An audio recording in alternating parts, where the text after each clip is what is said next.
ইব্রাহিম আলাইহিস সালাম মুসলিম জাতির পিতা। আপনারা বলতে পারেন তাহলে বাঙালি জাতির পিতাকে, ঠিক না বেঠে? আপনারা বলতে পারেন তাহলে বাঙালি জাতির পিতাকে। বাঙালি জাতির পিতা হলেন হযরত ইখতিয়ার উদ্দিন মোহাম্মদ বখতিয়ার খিলজি রাহমাতুল্লাহ আলাইহি। সেই ইতিহাস আপনাদের জানা আছে। এই বাংলার রাজধানী যখন নদিয়ায় ছিল আর এই বাংলার রাজা যখন লক্ষণ সেন ছিল, ঠিক সেই মুহূর্তে 1204 খ্রিস্টাব্দে ইখতিয়ার উদ্দিন মোহাম্মদ বখতিয়ার খিলজি রাহমাতুল্লাহ আলাইহি মাত্র 17 জন মুসলমান, 17 জন সৈনিককে নিয়ে এই বাংলায় বিজয় করার জন্য, জিহাদ করার জন্য উপস্থিত হন।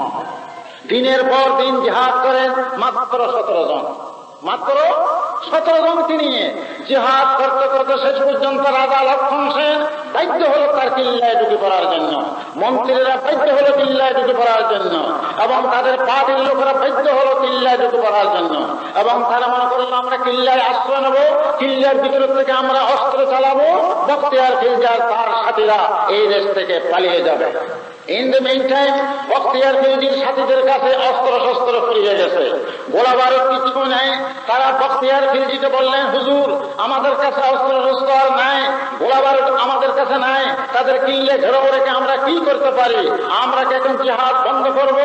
বখতিয়ার খিলজি বললেন, দেখো রাসূলের এক হাদিস রয়েছে, বিশ্বনবী মুহাম্মদুর রাসূলুল্লাহ সাল্লাল্লাহু আলাইহি ওয়াসাল্লাম বলেছেন, আমার উম্মতের এক দল কাফেরের সাথে জিহাদ করবে, তাদের কাছে অস্ত্র থাকবে না, নারে তাকবীরের স্লোগানের মাধ্যমে তারা মাঠে জয়লাভ করবে।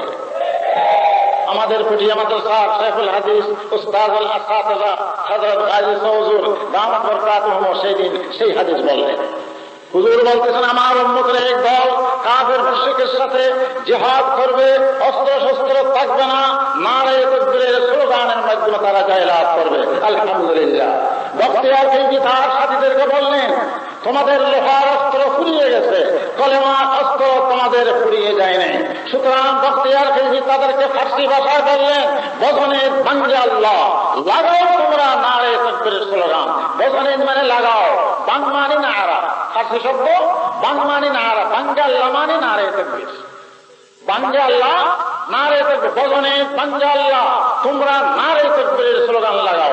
ইতিহাস সাক্ষী, এই 17 জন মানুষ যখন নারে তাকবীরের স্লোগান এই খাতে লাগালেন, সে রাজা লক্ষণ সেনের কিল্লা ভেঙে খান খান হয়ে গেল। লক্ষণ সেন তার সাথীদেরকে নিয়ে পালিয়ে গেল। এই দেশে বখতিয়ার খিলজি রাহমাতুল্লাহ আলাইহি ইসলামের পতাকা উত্তোলন করলেন। এই যে বখতিয়ার খিলজি বলেছিলেন বজনে বাঙ্গে আল্লাহ, সেই বাঙ্গে আল্লাহ থেকে এই দেশের নাম হলো বাংলা। ঠিক না বেশি? তাহলে বোঝা গেল বাংলা শব্দটা বাংলা নয়, অর্ধেক ফার্সি অর্ধেক আরবি। বাঙ্গে আল্লাহ থেকে বাংলা, তাহলে বাংলা শব্দের বাংলার ভিতরে কি নেই? বাংলা না, বাংলার অর্ধেক হলো ফার্সি, অর্ধেক হলো আরবি।